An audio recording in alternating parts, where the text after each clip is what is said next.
네, 오늘 주시는 하나님의 말씀은 고린도후서 4장 7절로 12절입니다. 네, 고린도후서 4장 7절부터 12절 말씀 제가 봉독해 올리겠습니다. 우리가 이 보배를 질그릇에 가졌으니 이는 심히 큰 능력은 하나님께 있고 우리에게 있지 아니함을 알게 하려 함이라. 우리가 사방으로 우겨쌈을 당하여도 쌓이지 아니하며 답답한 일을 당하여도 낙심하지 아니하며 박해를 받아도 버림받지 아니하며 거꾸러뜨림을 당하여도 망하지 아니하고 우리가 항상 예수의 죽음을 몸에 짊어짐은 예수의 생명이 또한 우리 몸에 나타나게 하려 함이라. 우리 살아있는 자가 항상 예수를 위하여 죽음에 넘겨지면 예수의 생명이 또한 우리 죽을 육체에 나타나게 하려 함이라. 그런즉 사망은 우리 안에서 역사하고 생명은 너희 안에서 역사하느니라. 아멘. 네, 오늘 말씀의 제목은 당신 안에 보화가 있습니다. 당신 안에 보화가 있다. 내 안에 보화가 있는 것을 아는 사람이라면 인생 절대로 낙심하지 않을 겁니다. 설령 낙심되는 일을 만나도 쉽게 극복하고 이겨낼 수 있겠지요. 왜냐하면 나의 진정한 모습은 겉으로 보여지는 것이 내 모습이 아니라 내 속에 있는 보배가 진정한 나의 모습이기 때문입니다. 성경은 성도를 가리켜서 보화를 담은 존재라고 말씀해요. 그런데 우리는 얼마나 쉽게 좌절하고 낙심하는지요. 오늘 여러분, 우리는 보화를 간직한 보배로운 존재임을 인식할 수 있기를 바랍니다. 뉴욕의 한 재벌이 오랫동안 수많은 골동품을 모았어요. 근데 어느 날 이제 6개월 정도 유럽 여행을 다녀와야 하는데 큰 걱정이 생겼습니다. 누가 이 골동품을 훔쳐가면 어떻게 하지? 그래서 최신 도난 방지 시스템을 설치해 놓았지만 그래도 마음이 놓이지 않습니다. 자, 그는 여행을 떠나기 전에 좋은 묘안을 떠올렸어요. 뉴욕 뒷골목 골동품 상에 가서 값싼 골동품을 많이 준비해 왔습니다. 그리고는 그 골동품에다가 높은 가격을 매겨서 이 가격표를 붙였어요. 그리고 진품에다가는 아주 싼 가격을 붙여 놓았습니다. 여행을 마치고 돌아오니까 아니나 다를까 도선생이 다녀갔습니다. 그런데 자신이 아끼는 진귀한 골동품은 그대로 두고 비싼 가격이 매겨진 가짜 골동품만 모조리 가져가 버렸어요. 이것이 일반적으로 사람들이 사는 모습이 아닐까요? 사람들은 겉모습으로 평가하고 겉모습을 보이면서 살아갑니다. 우리도 겉모습에 웃고 겉모습에 울며 살아가는 가련한 속물 인생들이 아닌가요? 도둑은 잘못된 가격표에 속아서 가짜의 목숨을 걸었습니다. 오늘날 수많은 사람들이 가짜 모조품에 목숨을 걸고 있습니다. 여러분, 우리는 겉모습이 아닌 내 안의 보배, 즉 예수님에게 목숨을 걸 수 있기를 바랍니다. 두 명이 사업을 하다가 부도가 나서 둘 다 망했는데 둘이 한강 다리에서 뛰어내리기로, 자살하기로 약속을 했어요. 한 명이 뛰어내렸습니다. 뛰어내려서 떠내려가면서 보니까 같이 죽기로 한 동지가 뛰지를 않는 거예요. 야, 너도 뛰어. 무서워서 못 뛰겠어. 그러니까 물에 먼저 뛰어든 사람이 그럼 나도 안 죽는다. 그리고 헤엄쳐서 나왔다는 그런 이야기. 죽으려고 하는 계획도, 죽자고 했던 약속도 모두가 다 진정성이 없는 그런 겉모습들의 모습입니다. 우리가 지금 그렇게 살아가고 있는 거예요.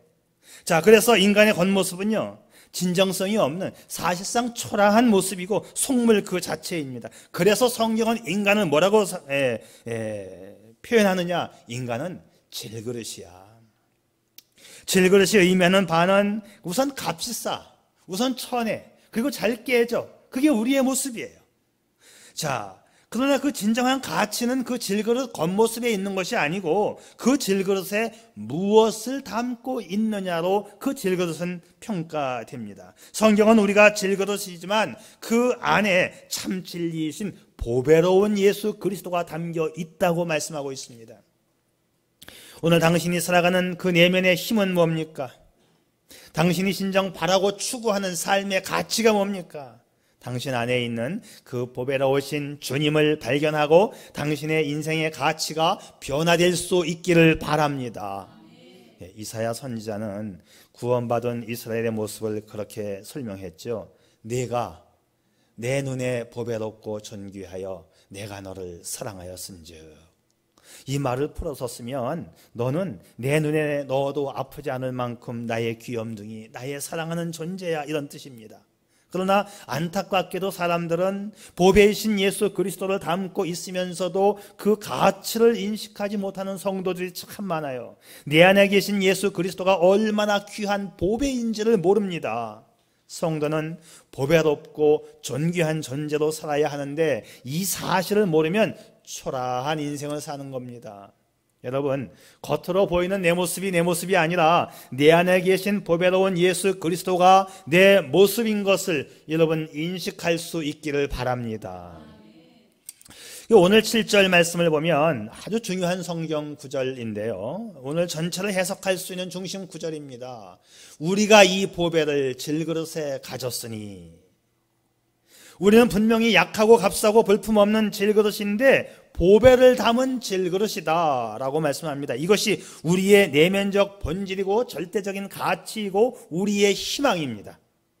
자, 오늘 성경은 그리스도인의 내면적 가치와 소중함을 아주 강조합니다. 우리의 내면에 무엇이 있는가? 그 보배로운 예수 그리스도가 담겨 있음을 우리에게 강조하여 설명합니다. 그래서 나는 예수 그리스도로 말미암아 어떤 존재이며 어떻게 살아가야 하며 어떤 능력이 내게 주어졌는가를 오늘 말씀이 우리에게 강조하고 있어요. 질그릇은 그 안에 담긴 내용에 따라서 그 질그릇의 가치가 결정되는 거 아니겠어요? 우리는 정말 보잘것없는 질그릇이지만 생명 되신 예수 그리스도를 담고 있으니 아주 존귀한 존재입니다. 그래서 우리 인생은 내 안에 계시는 그분께서 보호해 주십니다. 그분께서 인도해 주십니다. 그분으로 인하여 마침내 승리하고 복된 인생을 누리는 것입니다. 오늘 성경은 이 네 가지 차원에서 우리를 보호해 주시는 은혜의 말씀을 주고 있어요. 마치 이 바울이 자신이 경험담을 써놓은 건데 이 바울의 경험담, 바울의 간증문과도 똑같습니다. 바울이 복음 전하면서 경험했던 주님의 귀한 은총으로 멋지게 승리한 인생의 삶을 오늘 우리에게 말해주고 있어요. 첫째, 이런 겁니다. 사방으로 우겨쌈을 당하여도 쌓이지 않는다. 살다 보면 도저히 해결이 안 되는 위기의식을 느낄 때가 참 많아요. 아무리 둘러봐도 헤쳐나갈 방도가 보이지 않습니다. 사면초가라고 하지요. 그래서 내가 위기의식을 느끼게 됩니다. 불안감을 느낍니다. 불가능해 보이는 상황 속에서 포기하고 낙심이 찾아올 때가 종종 있어요. 그런데 오늘 성경은 이렇게 말합니다. 자, 우리가 사방으로 우겨쌈을 당하여도 쌓이지 아니하며. 자, 우리 인생이 사방으로 우겨쌈을 당하여도 쌓이지 않는다고 약속합니다. 여기 우겨쌈을 당한다는 이 말이 포도즙을 짜기 위해서 그 즙 틀에 집어넣고 이 틀을 꽉 찍어 누르는 것, 그게 우겨쌈을 당하는 거예요. 우리나라는 포도즙 짜는 건 없지만 기름 짜는 건 있어요. 그 기름집에 가면 기름 꽉 찍어 누르고 나면 그 깻묵이 나오죠. 그 안에 들어있던 이 포도가 으깨지고 기름이 막 으깨져서 꽉 짜지고 기름은 밑으로 빠집니다. 자, 여기 사방으로 우겨쌈을 당한다. 이게 나를 해하려고 사방으로부터 이 막 꽉 쪼여오는 그런 것을 말해요. 막 내가 어떻게 할 수가 없어. 아침에 전철 타고 출근하다 보면 사방에서 사람들이 막 나를 막 밀치고 쪼여오잖아요. 이제 그런 느낌입니다. 자, 그러나 이 세상의 집요한 방해가 바울이 복음을 전할 때에 이 바울의 복음 전함을 막지를 못했습니다. 바울은 복음을 전하면서 이런 경험을 수도 없이 많이 했지요. 그럼에도 불구하고 세상이 나를 우겨싸지 못하더라. 여러분, 지난 주일 말씀 기억하죠? 로마서 8장에 있었던 말씀. 이 모든 일에 우리를 사랑하시는 이로 말미암아 우리가 넉넉히 이기느니라. 사랑하는 여러분, 요즘 여러분의 상황이 사방으로 우겨쌈을 당하고 있다고 느껴지나요? 그렇지만 우리가 절대로 절망하지 않는 것은 여러분 안에 넉넉히 이기게 해주시는 보배로운 주님이 계심을 믿으시기를 바랍니다. 자, 우리는 세상에서 짓눌림 당할 존재가 아닙니다. 상황적으로는 약해 보여도 당신의 내면에는 강한 존재가 있음을 믿으시기를 바랍니다. 그 믿음의 용기로 사십시오. 믿음의 배짱으로 살 수 있기를 바랍니다. 믿음의 깡으로 살 수 있기를 바랍니다. 적당한 예화가 될지는 모르겠는데 이런 얘기가 있어요. 숲속에서 호랑이가 토끼를 봤어요. 질풍같이 달려가서 토끼를 물었습니다. 호랑이 입에 물려있는 이 토끼의 입장이 바로 사면초가지요. 그런데 토끼는 조금도 두려워하지 않고 오히려 호랑이에게 당당하게 호령을 해요. 이 자식 누굴 건드려? 놔 임마. 호랑이가 너무 당당한 토끼의 모습을 보고 물었던 토끼를 놔줬어요. 토끼는 너 까불지 마. 그리고는 유유히 사라졌습니다. 호랑이는 생각합니다. 저 토끼는 뒤를 봐주는 강한 존재가 있나 보다. 자, 겁에 질린 호랑이가 놀라서 도망을 갔고 그 이튿날 호랑이는 토끼를 또 만났어요. 막 달려가서 토끼를 딱 잡으려고 하니까 그 토끼가 또 엄포를 놓습니다. 자식아, 내가 어제 그 토끼야 임마. 호랑이는 놀란 가슴을 쓸어내리면서 도망을 갔습니다.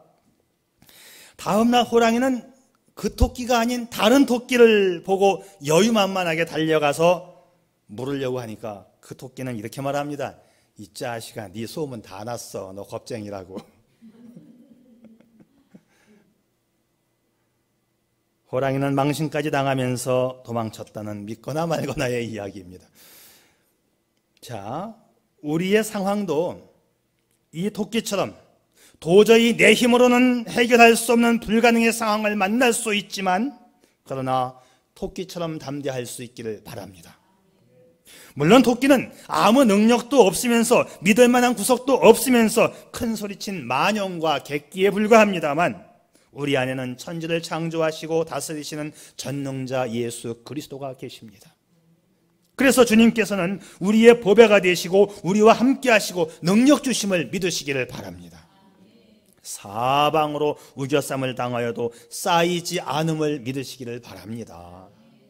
두 번째는 답답한 일을 당해도 낙심하지 않는다고 했어요. 살다 보면 답답한 일이 있습니다. 아까 말한 우겨쌈을 당한 상태가 고착화되면 이 마음과 정신의 답답함을 느끼는 거예요. 하나님을 섬기며 살아가는 사람들에게도 답답해서 숨을 헐떡이는, 숨이 막히는 그런 상황이 있습니다. 이 사람이 이제 이 정도가 되면 공황장애라고 하지요. 낙심, 절망, 포기 이런 상태로 가게 됩니다. 오늘 8절 보세요. 답답한 일을 당하여도 낙심하지 아니하며. 답답한 일을 당한다는 것은 혼란이나 걱정, 이 불안스러운 마음의 상태를 이야기하는 거예요. 아까 우겨쌈을 당하는 것이 사방으로부터 꽉 조여오는 것에 대한 느낌이라고 한다면 답답한 것은 완전히 포위된 것, 완전히 쪼여진 상태의 표현입니다. 그러니까는 이런 현상의 결과로서 이 정신적인 불안증이 올 수도 있고 우울증, 공황장애를 느끼기도 합니다. 빠져나올 길이 보이지 않고 해결 방법이 보이지 않을 때에 아주 강한 심리적인 충격을 받게 돼요.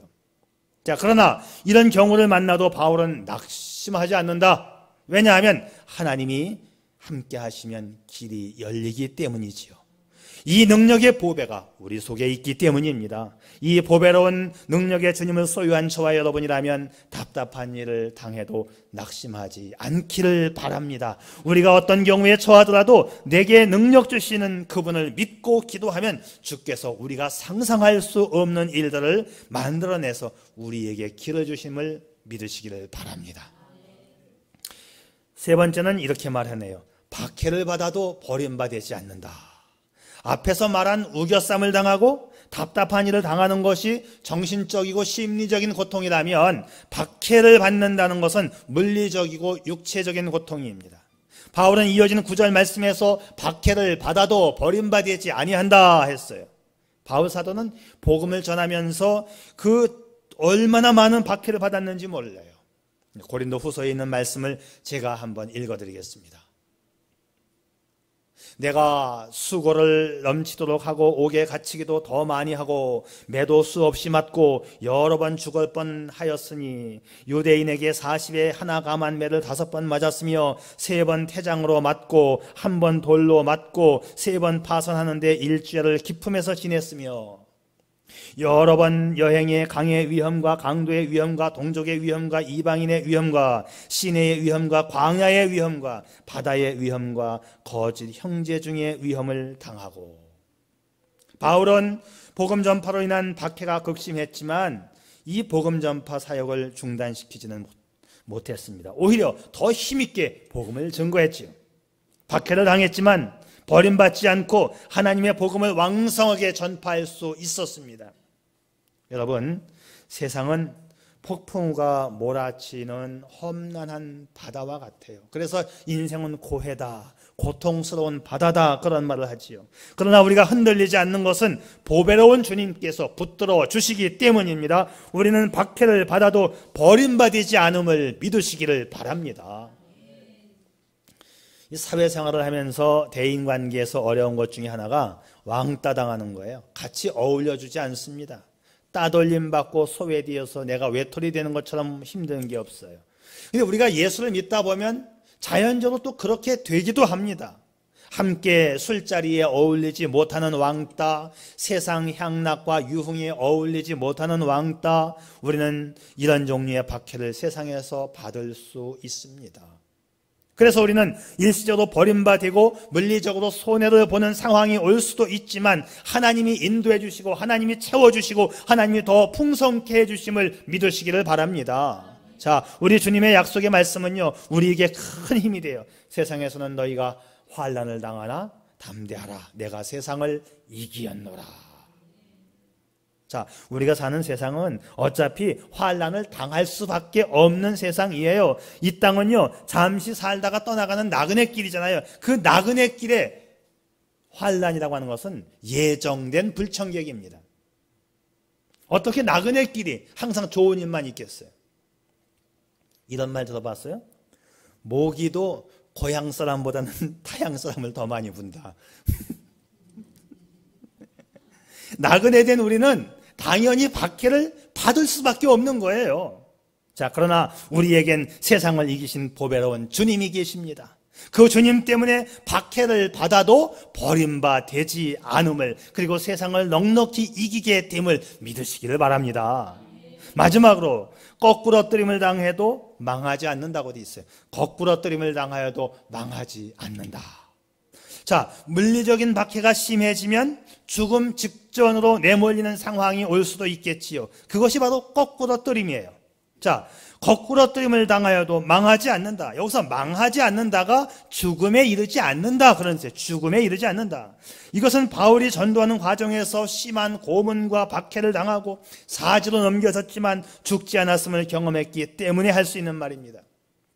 바울이 루스드라에서 전도할 때 유대인에게 붙잡혔어요.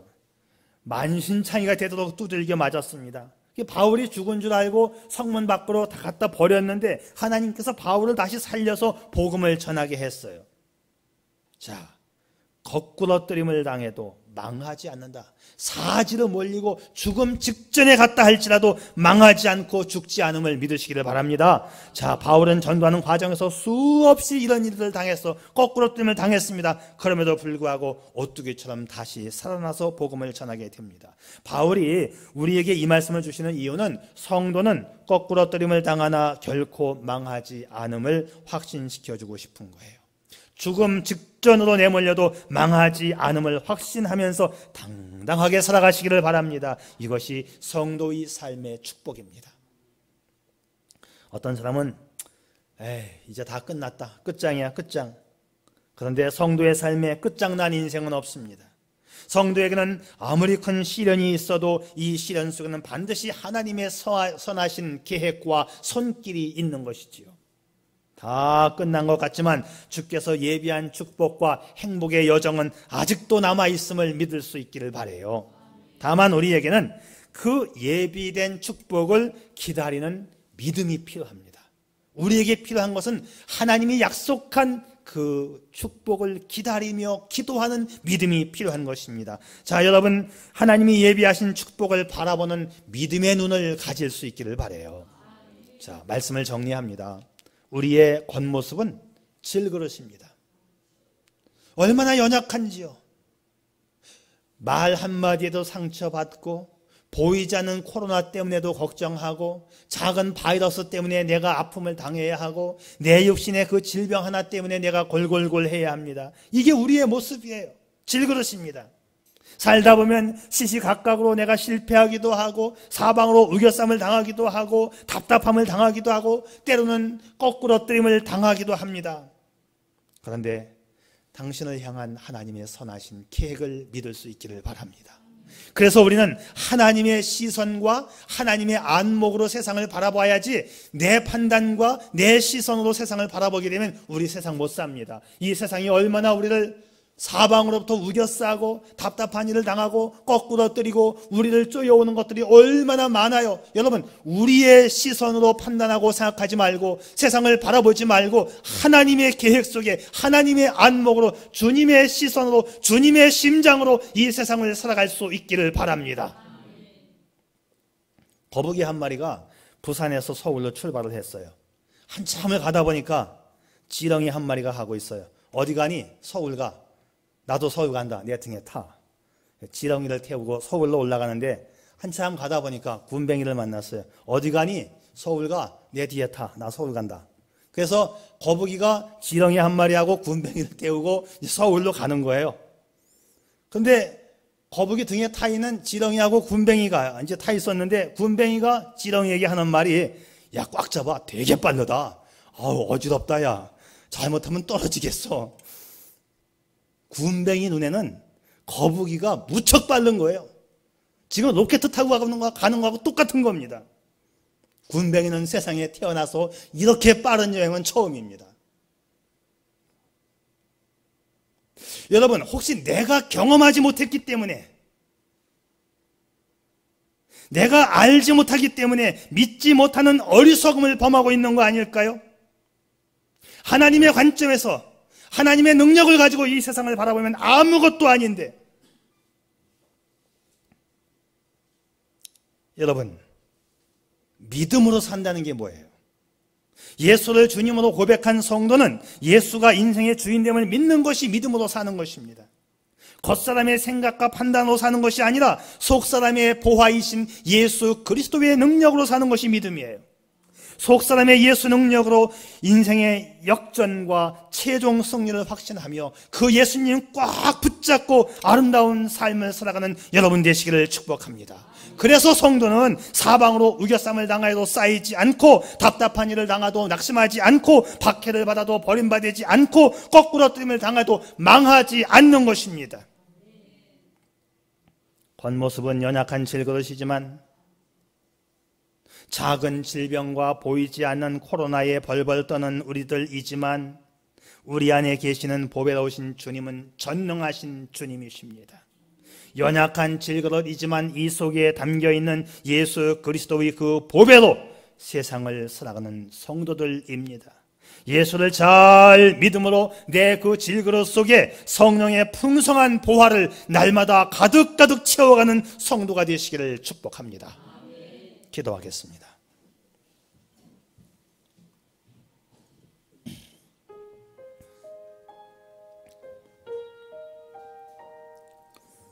여러분, 삶에 지치고 곤고한 날을 지나가고 있나요? 성경은 예수를 믿는 사람에게도 삶의 곤고가 찾아온다고 말씀합니다. 사면 초가의 답답한 심정과 육체적 한계를 느끼는 피곤과 질병이 찾아올 수 있습니다. 그러나 기억하세요. 당신이 예수를 구원자와 주님으로 영접했다면 당신은 혼자가 아닙니다. 당신 안에는 당신을 도우시고 인도하시는 예수의 영이 좌정해 있습니다. 그러나 문제는 당신이 그 예수께 도움을 청하지 않고 그 예수를 의지하지 않으면 그분의 능력은 발휘되지 않습니다. 이젠 당신 안에 계시는 보배로운 주님의 능력을 의지하여 살아가 보세요. 당신의 겉모습은 연약한 질그릇이지만 당신 안에 계시는 보배로운 주님은 전능하신 하나님이십니다. 당신 안에 담겨진 예수 그리스도의 보화로 세상을 넉넉히 이기는 성도가 되어 당신의 그 질그릇 속에 성령의 풍성한 보배를 가득 채우는 당신이기를 축복합니다. 아버지 하나님, 세상이 얼마나 힘들고 어려운지요. 아버지 하나님, 그러나 주님이 내 안에 있음을, 성령이 내 전을 성전 삼고 계심을 믿습니다. 오늘도 성령의 힘을 의지해서 앞으로 주님과 함께 힘차게 살아가겠습니다. 도와주시고 인도해 주시고 축복해 주시옵소서. 예수님의 이름으로 기도 올리옵나이다. 아멘.